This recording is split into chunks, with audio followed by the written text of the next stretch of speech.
శ్రీ క్రోధినామ సంవత్సర దసరా బ్రహ్మోత్సవాల సందర్భముగా ఈరోజు మనందరం కూడా ఎంతో ఉత్సాహంతో ఎదురు చూస్తున్నటువంటి కార్యక్రమం నాటకం.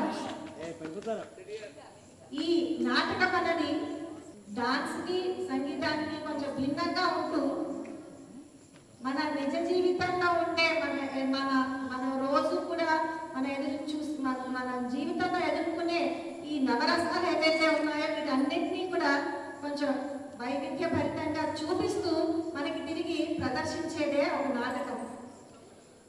ఈ నాటక శాస్త్రంలో ఆర్కేనటువంటి శ్రీ పిడి రమణమూర్తి గారు విశాఖపట్నం నుండి వచ్చి ఉన్నారు. వారు చాలా ప్రతిభాశాలి. ఎన్నో రకాలైన కళలు ఆయన చేతికి అంటే పెద్దలాగా ఆయన ఇలా అలవాటుగా చేసేస్తూ ఉంటారు. అందులో ఒకటి నాటకాలను తయారు చేస్తూ వాటిని ప్రొడ్యూస్ చేస్తూ పిల్లల చేత చక్కగా యాక్షన్ చేయిస్తారు డైరెక్టర్గా. ఈ డైరెక్షన్కి, ఈ కొరియోగ్రఫీకి, తర్వాత డైరెక్షన్కి వీటన్నిటికీ కూడా ఆయన ఎన్నోసార్లు బంగారు నంది అవార్డ్స్ కూడా ఆయన ఎన్నో తెచ్చుకున్నారు. సామాన్య విషయం కాదు.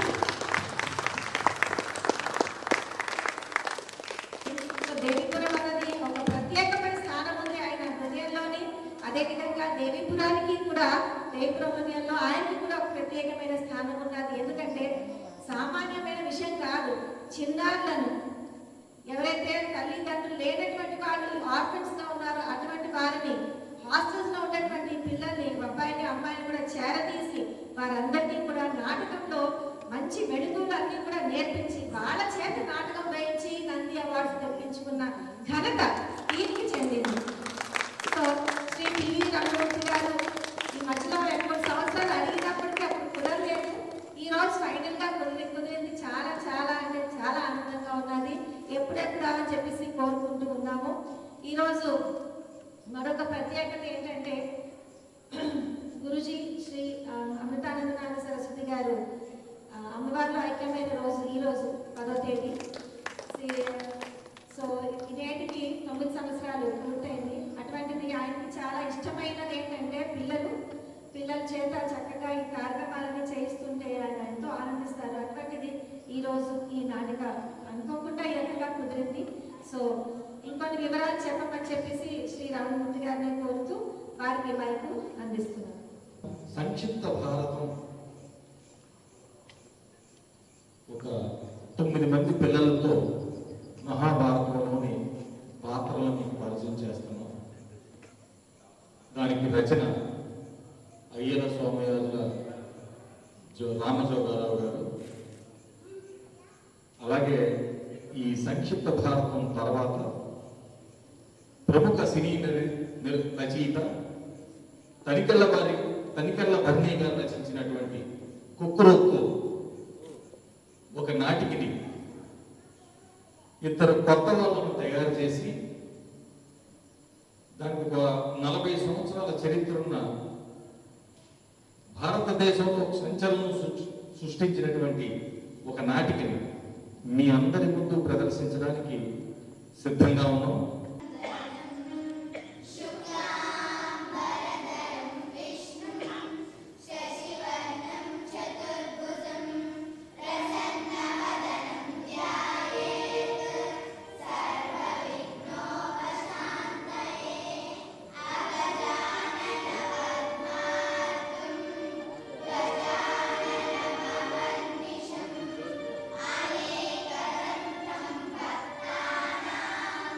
ఏ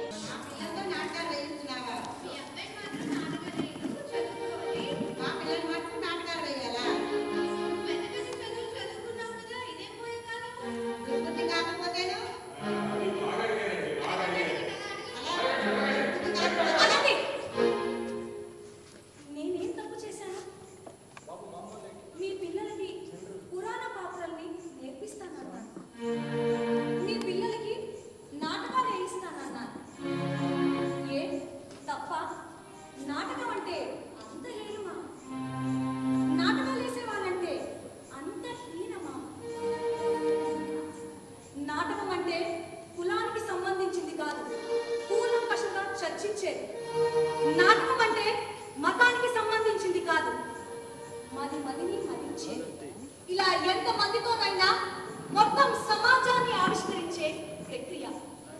అందుకే సమాజానికి జీవం పోస్తుంది. అందుకే నాటకం సజీవం. గుర్తుంచుకోండి, చదువుకుంటూ ఉద్యోగాలు చేస్తూ నాటకాలు వేయచ్చు. ఏదేమైనా సరే బాల నటి నటుల కోసం నా అన్వేషణ ఆగదు ఆగదు ఆగదు.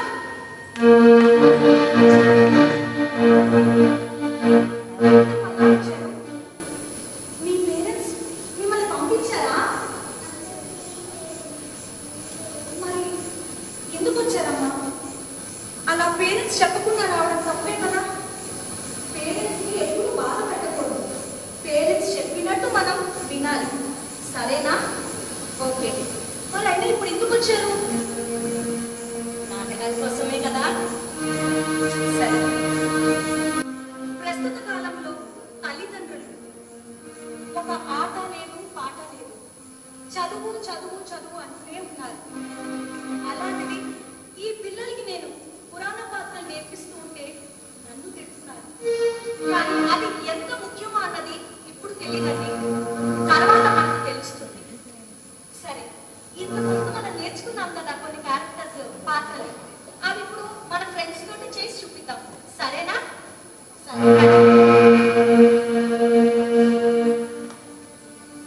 చాలా చిన్న అబ్బాయి, అమ్మా నాన్న అని పలకడం కూడా రాదు. అటువంటిది మయసభ సంభాషణలు చెప్పడానికి వస్తున్నాడు.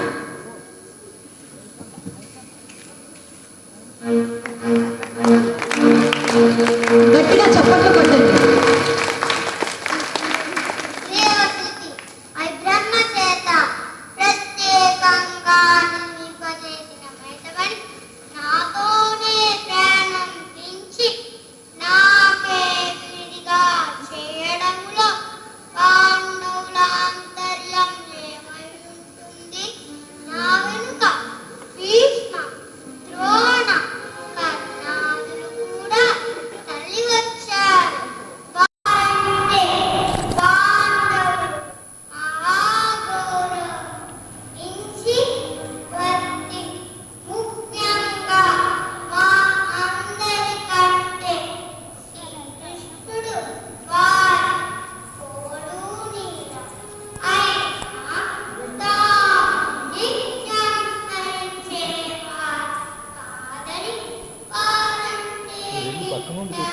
అదే అందుకే ఇక్కడ ఉన్నాను, అమ్మాయికి ఇచ్చాడు. నేను అటు వెళ్ళిపోలే లేకపోతే. హలో హలో,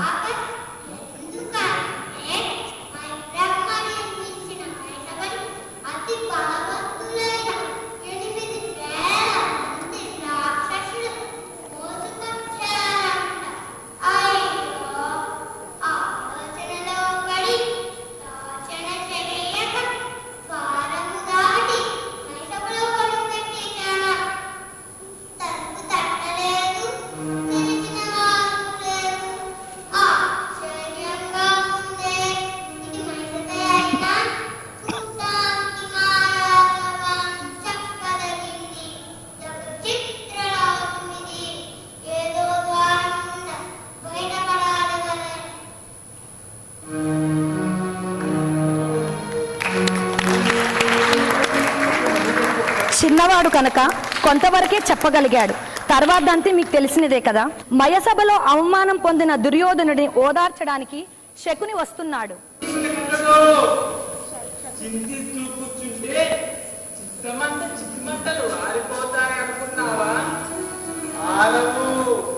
మనకు మనమే ఆడుకోవాలి. నీకు అవమానం జరిగిందని నీవు అనుకుంటున్నావు, కానీ మేము గురు సార్వభౌముడికి అవమానం జరిగిందని బాధపడుతున్నాం. అందుకే నీకు నాలుగు కోట్ల మధ్య జరిగిన అవమానానికి అవ్వారికి, అదే పాండవులకి బహిరంగంగా జరగాలి. అవమానం కాదు, పరాభవం, తలెత్తుకోలేని పరాభవం జరగాలి.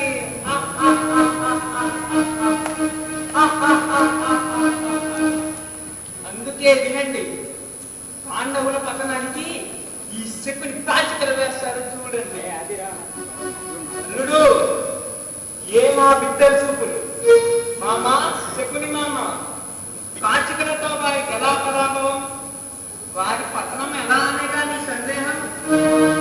దుర్యోధన, ధర్మరాజుకి ధర్మపరుడు అన్న పేరుండొచ్చు, కానీ ధర్మరాజు వ్యసనపరుడు, ధర్మజూదరి కూడా. ఆటలాటలో సరిసాటి లేని నేటి ఆటగాడని నీకు నాకు లోకానికే తెలుసు. మరి సాటి లేని నేటి ముందు మనమే పాటి అనేగా సుయోధన. నీ సందేహం? ధర్మరాజుది ధర్మజూదం, శకుని మామది మాయాజూదం. నాకు తెలిసినంత వరకు ధర్మజూదంలో ధర్మజుని, మాయాజూదంలో శకుని మామని మించిన వారు లేరు. పందెం అంటే ముందుంటాడు ధర్మరాజు, కాబట్టి పందెం మీది, పాచికలు నావి, ఓటమి పాండవులది, పరాక్రమం ద్రౌపదికి. ఆడియన్స్ చూడు. మాయా కళల్లో జారిపడ్డ నిన్ను చూసి పరిహసించి నీకు గిట్టని భీమునితో కొత్త వస్త్రాలంపిన ద్రౌపదికి వస్త్రమే లేకుండా అదే వ్యవస్థలను చేసి పరాభవానికి పరాభవమే జవాబుగా చెప్పాలి. సరదాగలని ఆహ్వానం పంపండి. వచ్చిన తర్వాత ఆట మాట చెప్పి కూర్చోబెట్టాలి.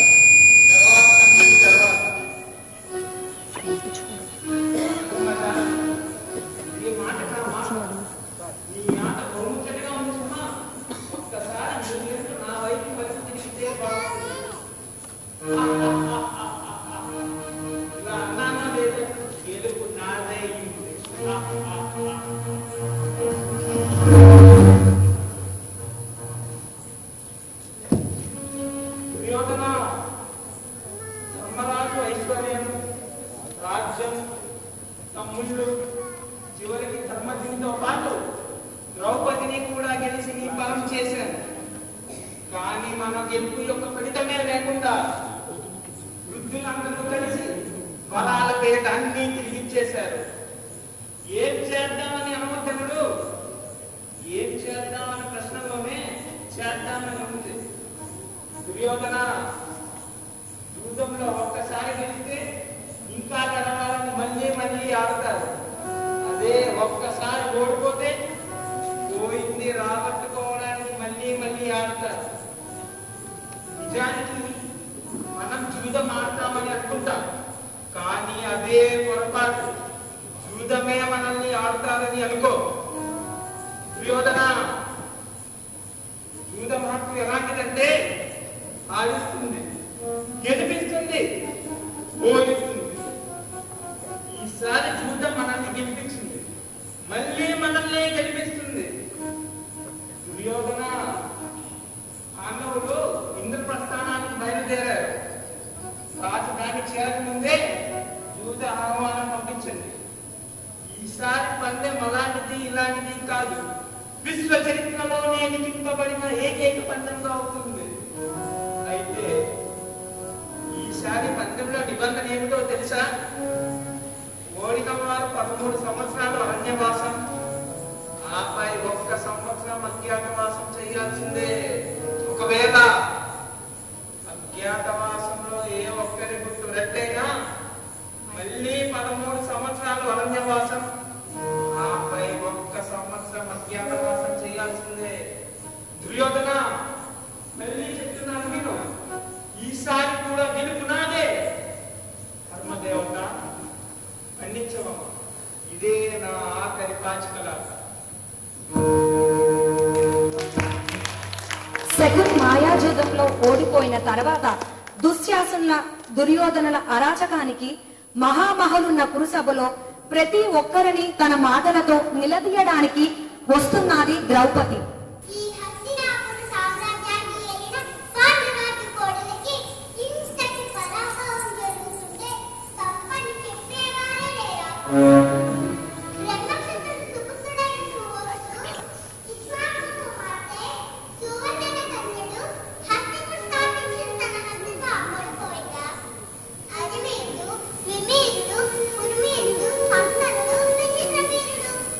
పాండురాజు వంటి వారి పరిపాలనలో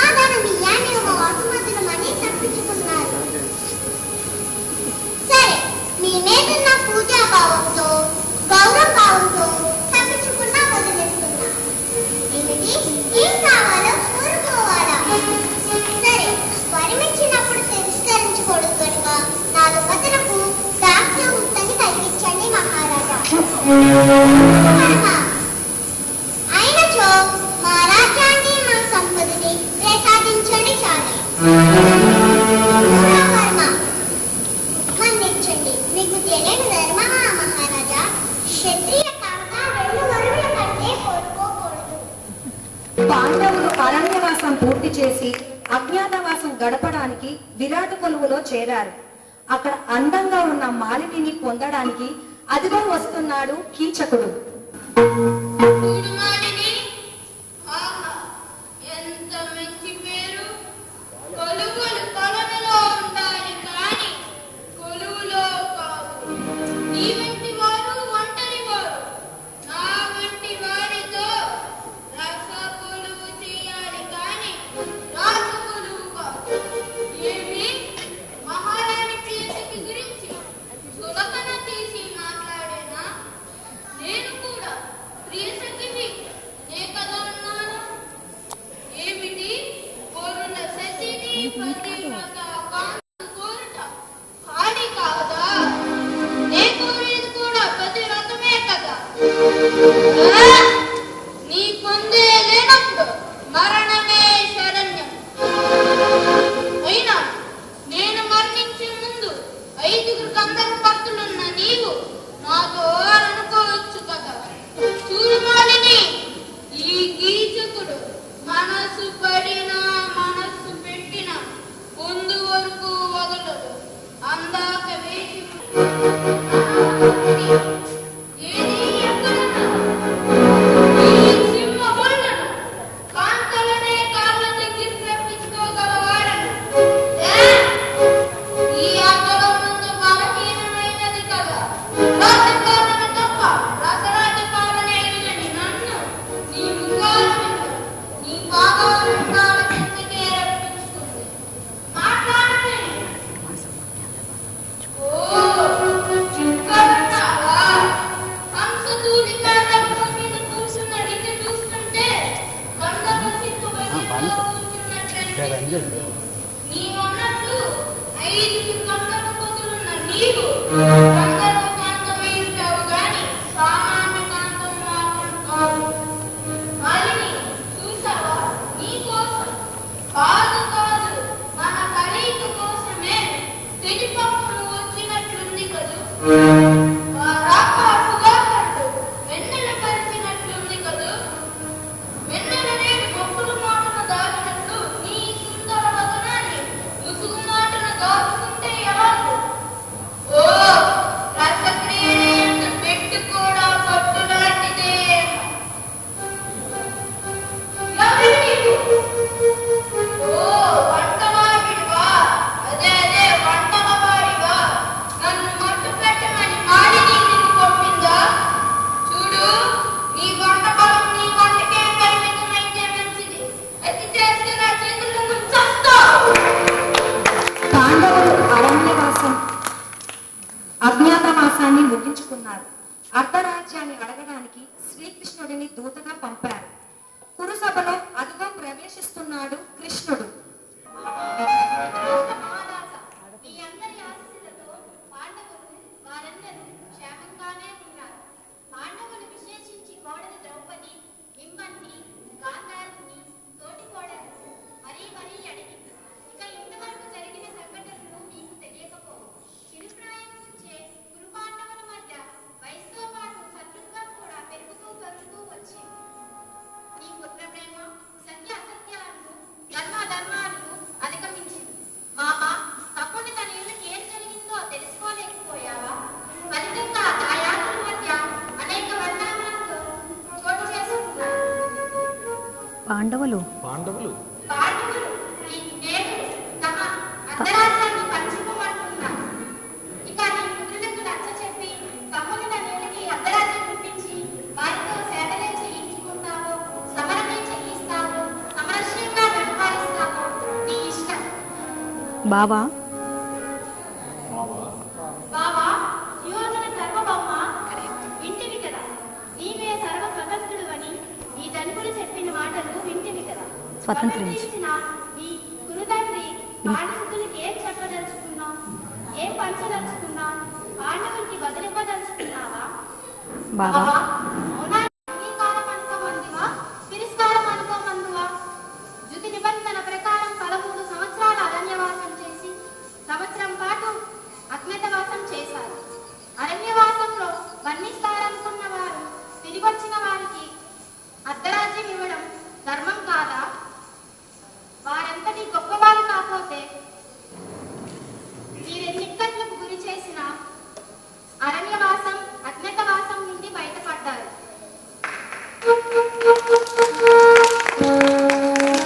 కురు పాండవుల మధ్య సంధి పొసగలేదు. దీంతో దాయాదుల మధ్య సమరం అనివార్యమైంది. ఇరు పక్షాలు ఎవరికి వారు యుద్ధం మొదలు పెట్టారు. శ్రీకృష్ణ రాయబారంలో శ్రీకృష్ణుని వారించడానికి ధ్వజమెత్తిన దుర్యోధనుడు మీ ముందుకు వస్తున్నాడు. నీవు దూతగా వచ్చినా కూడా సమానంగా కావున ఉచితాంతరం వేసి సముద్రకాన్ని గమనించావు. దూత కృతము నిలపడానికి వచ్చిన వాడు కలిసిన వారి హెచ్చరికో అసంచిత మాటలో సభయందు ప్రస్తావించలేగా వారి బల పరాక్రమాలు ప్రస్తుతి చేస్తే భయపడేవారు లేరు కదా. అంత పరాక్రమవంతులైతే 5 ఎమ్మడి అడుగుతాయగా. అదే గాక వారు నిజంగా నా పిల్ల తండ్రి కుమారులైనచో ఆజ్ఞాచరించుటలో అర్థముంది.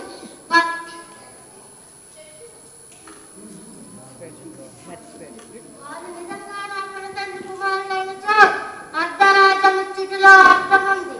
పిల్ల తండ్రికి మారు కుమారులైన వారికి అర్ధరాజ్యం ఇస్తే ప్రజలు నవ్విపోతారు. ఏం బావా కాదన్నావా? యమధర్మరాజు, వాయుదేవుడు, ఇంద్రుడు, అశ్విని దేవతలు నాకెలా పిల్ల తండ్రులు అవుతారు? నాకు కాయని వారికి అర్ధరాజ్యం ఇవ్వడం కాదు కదా, 5గురికి కలిపి ఒక్క ఊరు కూడా ఇవ్వడు. అంతెందుకు సూదు మనం మోపినంత నేల కూడా ఇచ్చుట కదా. ఇక బల పరాక్రమాలు అంటావా? అవి ఏ ఒక్కరి సొంతం కాదు. ఇక తేరవలసింది కర్ణరంగము. వారంత వీరులైతే సమరానికి సిద్ధంగా కావు. ఇదే ఈ సూర్యోదయ సార్వభౌముని మాట. ఇదే సత్యం.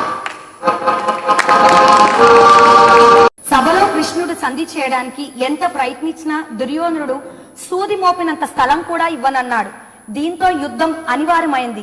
కథన రంగంలో యుద్ధ విషయాలను ధృతరాష్ట్రుడికి వివరించడానికి వస్తున్నాడు సంజయుడు. ధృతరాష్ట్ర మహారాజా, అదిగో యుద్ధవేరం మ్రోగింది.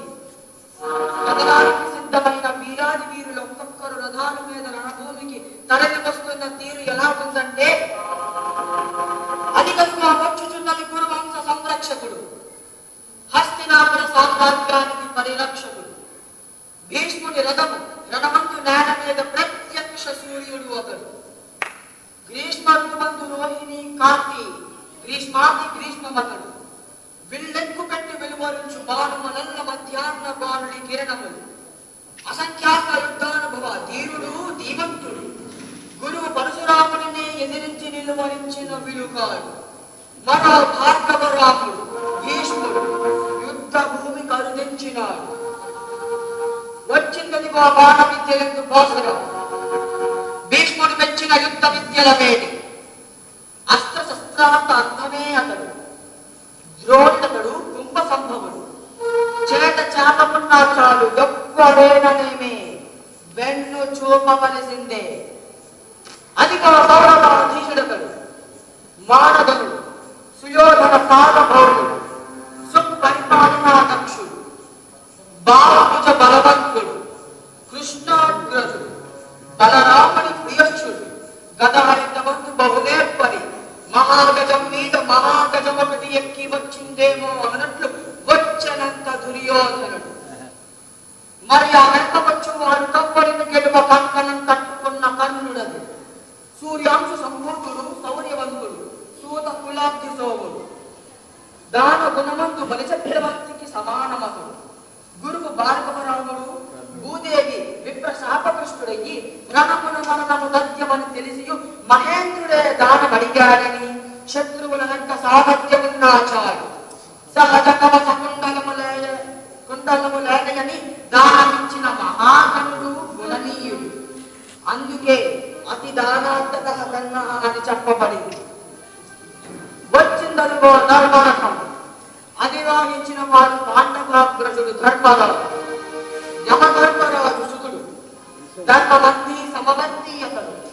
ధర్మశాస్త్రాలు పురాణాల సారమెరిగిన వాడు. అయినా కథారంగంలో కూడా తక్కువేమీ కాదు. సమరోత్సాహం అరదించినాడు రణభూమికి ధర్మరాజు. ధర్మరాజు కనికనిగో మరబ్రహ్మ ప్రసాదిత కథను ధరించి మద గజములు సింహ సాధూలములు ఒక్కటే వచ్చుచున్నది. భుజ ఫల పరాక్రములు వాయునందను కరికుంభస్థలము వక్షస్థలముగా తుండము పరిభాగము బాహువులుగా గజము 4 కాళ్ళు 2 కాళ్ళుగా భావింప తగిన వాడు. సింహ బలుడు బిరుదాంకితుడు. మాసాల నేత్రమయమున పన్న నుండి జాయమని తొలిపిన పంటలెల్ల పిండి చేసిన సార్థక నామధేయుడు భీమసేనుడు. వేయి సింహనాథుడు ఒకేసారి ఏకస్వరమై రణస్థలి పీటలు పాల్గొండల పౌండ్రమనే భీమ శంకానాదమది పూరించినాడు భీముడు. అధిగముతో వచ్చుచున్నది అర్జున రథమది. వైశ్వానరుడి యొక్క కానుకలను రథ కదిలించు సారథి సాక్షాత్తు విష్ణు అతడు శ్రీకృష్ణుడు. పూరించినంత పాంచకన్యము కౌరవ పుష్కరుల గుండెలు పిక్కటెల్లెనడుల. రథం అధిరోహించిన వాడు వీరాది వీరుడు అర్జునుడు. శత్రువులంతటి కాలనైనా నిశ్చించుగలవాడు. కరుపులు రెండు కార్తవీర్యార్జుని 1000 చేతుల సమానం. కరపయరాగల పెరిగిన సవ్యసాచ్యతడు. కాంతగా బలబ్రహ్మహించిన దేవదత్త శంఖమతి చేసేవి భక్తనాథం. కర్ణభేది ప్రక్కనే పర్జన్యము వినట్టు పర్జన్యుడు పూరించే దేవదత్త శంఖానాదం. తప్పటి చేతిలో కాదని సామాన్య చాపం. బ్రహ్మ చేతిలో 1,00,000 సంవత్సరాలు. ప్రజాపతి చేతిలో 64,000 వర్షములు. ఇంద్రుడి చేతిలో 500 ఏళ్ళు. మించి 100 ఏళ్ళు. వరుణుడు వంటి వారి చేతిలో ఎందరెందరో రాక్షసుల హతమార్చిన గాంధీవమని. ఆపై అగ్నిదేవిని చేతచేపమై ధనంజయుని ధనస్సయ్యింది. కాండవ దహన సమయంలో అమృతమౌడి వరంగా సంక్రమించిన గాంధీవాన్ని ధరించినాడు అర్జునుడు. ఆగ్నేయ, వాయు, సోమకేంద్ర, పాశుపత, రాజాపట్య, పారమేశ, సావిత్రి, వైవస్వత బ్రహ్మాస్త్రాల ప్రయోగాలరిగిన అజయుడు శ్రీకృష్ణార్జునుడు అలా రణభూమికొచ్చారు నాటి నర నారాయణుడు. కురుక్షేత్ర సమరంలో భీష్మ ద్రోణాదుల మహావీరులందరూ ఒక్కొక్కరుగా మరణించారు. ద్రోణుడు తర్వాత కురు సైన్యాధిపతిగా కర్ణుడు అన్న విషయాన్ని తెలిసిన శ్రీకృష్ణుడు కర్ణుడు దగ్గరకు వెళ్లి తన జన్మ రహస్యాన్ని వెల్లడి చేసి పాండవుల పక్షం వహించమని కోరమన్నాడు. అంతేకాదు ఇంకా ఏం మాట్లాడమన్నాడో మీరే చూడండి. ఇప్పుడు కర్ణుడు ప్రవేశిస్తాడు.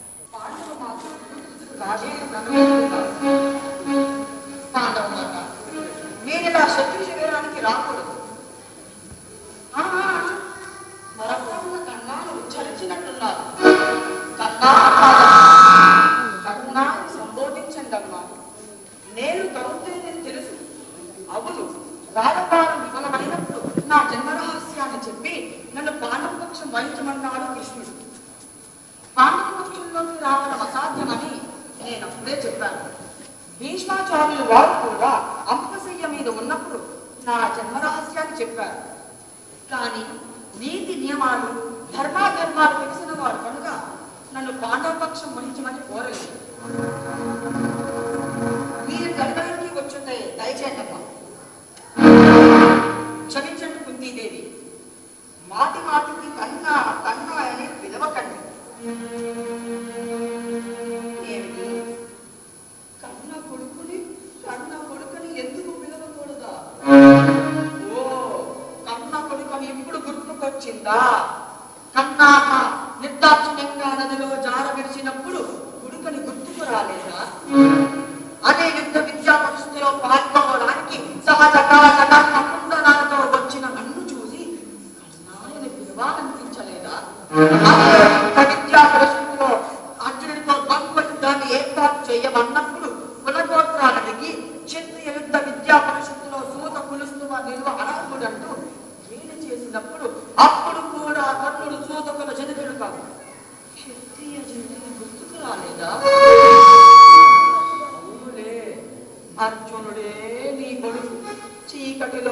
పుట్టిన నేను నీ కొడుకుని ఎలా ఉంటాను? నన్ను నా శౌర్యాన్ని నిరుత్సాహపరుస్తుంటే నన్ను క్షాత్ర ధర్మవీరునిగా పరిగణించాలని భీష్మద్రోణాచార్య అశ్వత్థామాది వంటి వారిని నిలదీసి మీరన్నట్టు రాజ్యమున్న వారే క్షత్రియుడంటే రాధేయుని రాజుని చేస్తానంటూ అంగరాజ్యానికి పట్టాభిషిక్తుణ్ణి చేశాడు. ప్రాణమిత్రుడిని భావించి అంత సన్యాసాన్ని నుంచి గౌరవించిన సుయోధనుడైన సార్వభౌముడు. మేము ఒకే ప్రాణమున్న రెండు శరీరాలమైన వారు. అందుకే ఈ రాజేయుడు కౌరవుల్లో ఒకరిగా కలిసిపోయాడు. నా చివరి రక్తము కొట్టు పూర్వపక్షమే అయినా జన్మనిచ్చావు కనుక నీకు ఒక వరమిస్తాను. భీమవంతుల సహదేవుడు నా అడ్డుగురు పనిగా నాతో తలపడిన చంపకుండా మాత్రమే వదిలేస్తాను. కానీ అర్జునుని మాత్రం వదిలేదలే. ఏదేమైనా అర్జునుడు నా చేతిలో మరణిస్తే నాతో కలిపి పంచపాండవులుంటారు.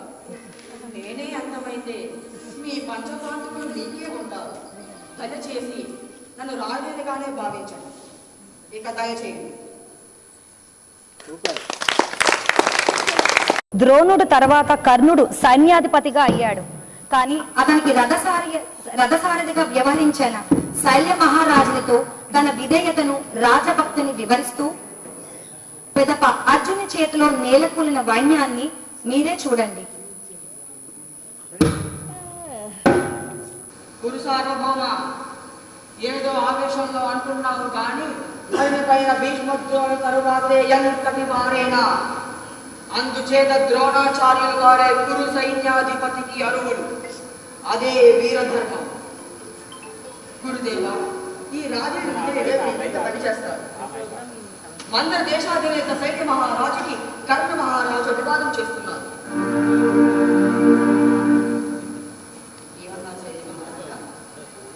అది విధేయత. గురు సార్వభౌముడు ఒక్కడి మీద కాదు నా విధేయత. పెద్దవారంటే గౌరవం, ఆశ్రయం ఇచ్చిన వారి మీద కృతజ్ఞత, ఆదరించిన వారి పట్ల ఆత్మీయత. గురువుల మీద భక్తి లేని వానికి లోకంలో జీవించు అర్హత లేదు. అటువంటిది నన్ను ఆదరించి సమాజంలో నాకు స్థాయిని అర్హతని కల్పించడమే కాక అర్ధ సింహాసనం ఇచ్చి గౌరవించిన సుయోధనుడికే విధేయుడు.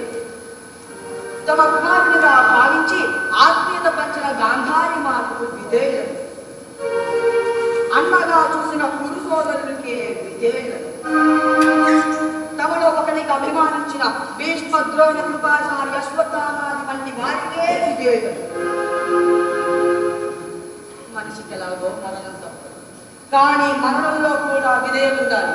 శల్య మహారాజా నన్ను చంపగలిగిన వాడు ఎదురుగా ఉన్నప్పుడు ఆ మరణాన్ని గౌరవంగా గర్వంగా స్వీకరిస్తాను. అల్పుని చేతిలో మరణించిన అది వీర మరణమే.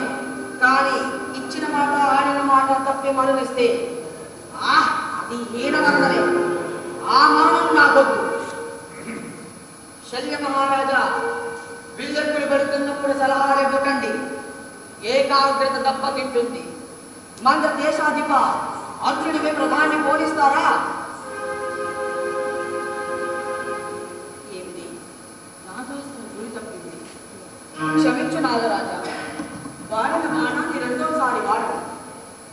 అయ్యో గురువర్య, మీ స్టాఫ్ ప్రభావం కూడా ఇంత క్లిష్ట పరిస్థితిలోనే చూపాలా?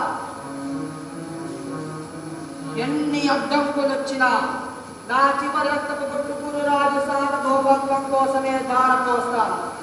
ఈ రాధయుడు సుయోధనుడికే విధేయుడు.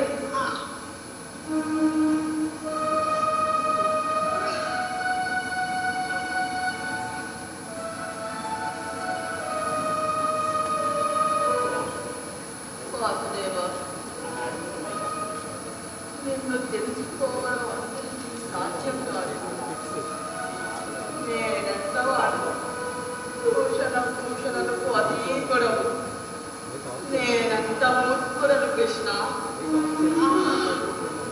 నిరాయులైన నా మీద బాణం వేయమని ప్రోత్సహించబడ్డప్పుడు ఇటువంటి అనుచిత సలహాలు ఇవ్వడమా? ధర్మములు యుద్ధ ధర్మములు, న్యాయ న్యాయములు, ఉచితానుచితములు తెలిసిన వారు అంటారే. ఇది ఏ రీతి ధర్మమని నిలదీశాను. అందరితో పాటు నేను కూడా నన్ను దూషించేవాడిని. ఆయన స్వర్గలోక ప్రాప్తి కలిగిస్తున్నావా శ్రీకృష్ణ?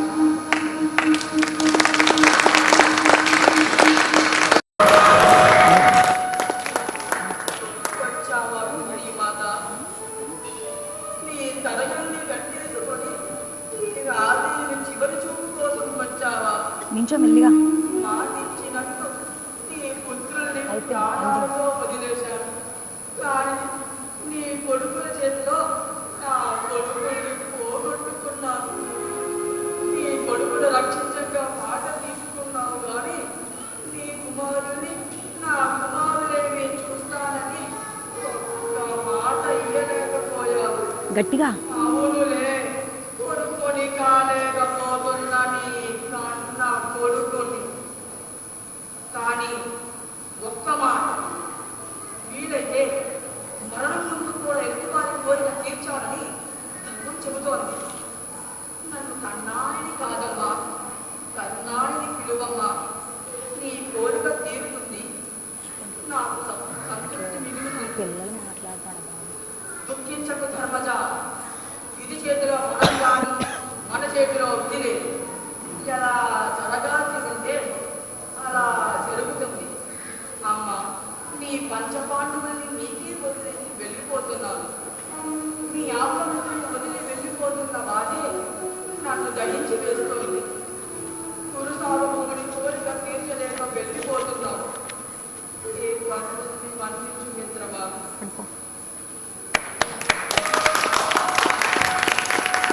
కర్ణుని మరణంతో యుద్ధం ముగిసింది. సంక్షిప్త భారతం మేం చేసిన చిరు ప్రయత్నం పిల్లలతోటి.